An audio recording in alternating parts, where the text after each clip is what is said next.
guys, so I'm back. It's the second round of questions. I had so many, it was crazy. So we had to actually split this up for 2 days and answer some questions. But I do appreciate all the love. I got my crew with me, making a whole lot of noise, eating chips, doing all kinds of fun things. Thank you over there to Mr. Rocky on the side.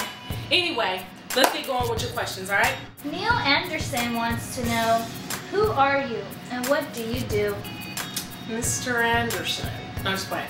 Anyway, no, so as you know, I'm Kristina, also aka your girl Chris, singer, songwriter, producer, screenplay writer, actress, poet, playwright. I mean, really, whatever I set my mind to, I accomplish. So, I guess do it all extraordinaire, but I'm just playing. No, really though, I'm just an everyday girl with big dreams, and you know, just don't wait for anybody to rescue me. I rescue myself. I make it happen. That's all. Jenny Garfield wants to know, what is your writing process? Do you follow a regular routine? Funny. So really what I do with my process, I watch movies. They just inspire me to no length, no end. I watch the movies. I watch camera angles when I'm watching movies. I look at the camera angles. I look at the interaction with the characters. I look at the plot, the scene. I look at all the extras. I look at everything. You know, I'm sorry, new braids, the itch. What can I say? Anyway, you know, I really don't have a process. I kind of just jot stuff down. Oh, I do an outline though. I make sure that I outline all day. You gotta have an outline of what you think, what you want the story to do, beginning and end. It doesn't necessarily have to make sense, but as long as you jot down some notes, everything will work out. Matthew Gibson wants to know, what are the most important elements of good writing? According to you, what tools are must-haves for writers? Okay, so I'm gonna say this because it's my motto, and not just because I'm black and I'm being corny. But once you go Mac, you don't go back. Okay? Mac computers, Mac software, all day long, my friend. You need to get on the Mac train. You can't afford a Mac train, get the best prototype closest to a Mac train, which you're not gonna find, but that's okay. Do what you can do.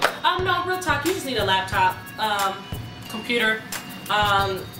That's really what you need, is your laptop. You know, also a some type of handheld device that you could type notes, whether it be your iPhone, big ups to Mac, whether it be, you know, just a handheld recorder that you can record your voice in. Because when you're a writer, you also need notebooks, journals, anything like that. Make sure you keep you a great pen and not just any ordinary pen, a pen that you actually like writing with. Keep that on me 24 hours a day, because I can't even tell you how many times I'm out places and, you know, I'll get a thought or something will inspire me or whatever, and I gotta jot that down real quick. But really, that's really what you need. You need your computer.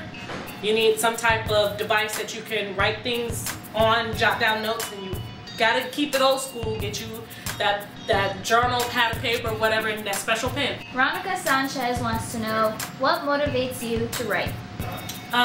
Well, to be honest with you, I'm motivated by people in general.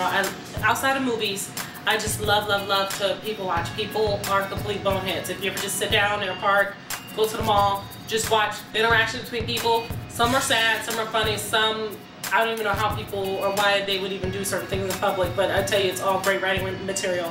I love to people watch. And if you ever are in the Bay and you see me at the mall, feel free to jot some things down about what I do, because not always this poised. Lupita Lopez wants to know, do you ever suffer from writer's block? If so, what do you do about it? Okay, so funny you should ask. DNA has been a complete, like my brother is talking right now, he's giving me a serious block in this whole thing we're doing right now, and I'm just playing. But anyway, so yeah, I get writer's block a lot actually. I think you was just slapped just now, but you know, I appreciate it all for good, right? Anyway, yeah, I get writer's block a lot. I actually had it a lot during DNA, my second book. I tend to, again, watch movies to bring me out of my block. Watch something funny. I love watching funny stuff. Love. Hanging out with friends. You know, I just have to totally put it down and come back to it when something inspires me. But mostly, I'm a movie fanatic. I think I just watch movies. Tyrone Pearson wants to know, what genre do you consider your books? what's great about my books is there's a little bit of something in there for everybody. So I really say that I fit in the drama category. I think my books are drama all day long, and what's great about drama is you can have different types of drama. You can have drama and romance, you can have drama and mystery, you can have drama just all over the place. Again, my brother is tripping right now with the bags and being loud, but don't mind it. This is a homemade video because until I make it to the top, you're gonna see me in my house. But yeah, I would say it's definitely a drama. Deborah Perry wants to know, do you write an outline for every book you write? I didn't with Shadows of Truth, the first one. DNA, definitely. And definitely with the rest of the books to come, I definitely will be doing some type of an outline because I think you need it. It helps keep you organized. Your thoughts, you know, especially when there's a series going on, you have thoughts that lead into other books and you just don't know where you're going. I think it's so helpful to do some type of a outline, so definitely. Dennis Black wants to know, have you ever hated something you wrote? I have. In fact, I have not liked a lot of things that I've written. And I would say more so some of my poetry. Definitely some of my poetry, if not, never any books though. Never any books, but poetry, yes. A lot of papers that I have to write for school. I know that's what you asked me about, but if it's not creative, most time I hate it. So there it is. And I do again apologize for the noise. It's not going to get any better. So we're just going to roll through and keep going with this whole interview process. And hopefully next time your girl will be doing so much better that maybe I'll be in a real studio. Rebecca Gray wants to know, what is your favorite theme and or genre to write about? Theme and genre. So crazy, right? I love doing drama books and drama. As we talked about before, but I'm really getting into suspense. For some reason, I love writing suspenseful stuff, you know. Never thought I would.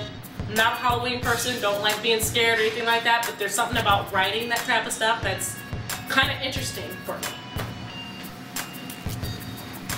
Anita Williams wants to know, while you were writing, did you ever feel as if you were on... Anita Williams wants to know, while you were writing, did you ever feel as if you were one of the characters? You know what, I think that's what's so great about being a creative writer is that you actually become every character that you write about. It's kind of like these actors who totally get into their characters. They actually become their characters. It's a whole like thing that takes over you. You totally just, from the drug dealer Derek to the pastor Michelle, Monique, Jason, you know, to the little boy, you know, in the story that ends up shooting someone. You just become a part of the whole process, the whole everything. Yeah, I was totally every one of my characters at every moment, and it was so fun going from 5 years old to 70, some 60, 70, 80 years old in the women and playing men, and it was just an awesome experience. Penny Christensen wants to know, what are your expectations for the book? You know what, I don't really have expectations, more so I really, you know, pray and hope that it's received well, that people go out and buy it, that I get the support, and that the dreams that God has put in me, that one day, Shadows of Truth, the whole series, will grow into what that dream is, you know. I wrote this book very much with film in mind, so hopefully one day we will see it on the screen. And, you know, as good as I believe it to be, I hope you guys read it and it's so much more better. Last but not least, Karina Rodriguez wants to know, are you same or different from the main character? I would say, because a lot of the characters have my personality traits in them as well, I would say that I am the same and different. I don't think I would ever go as far as some of my characters go, but a lot of the emotions, a lot of the passions that they have, the feelings that they have about certain things, about people, about love in general, about family, I've experienced and I deeply believe in, you know, so I would say I'm both, if that makes sense. Not totally to the extreme, but they're not totally baseless either. So I just really want to thank you guys for tuning in for both segments of this great interview. I love getting all your questions and your letters and your support, anything positive. And you know, hey, even to the haters, keep sending me your hate, because it only makes my books that much more great. It makes me grind that much harder. And I truly love each and every one of you, and I just thank you so much. So you guys will be hearing from me soon, and hopefully next time without all the noise. So I'll see you later.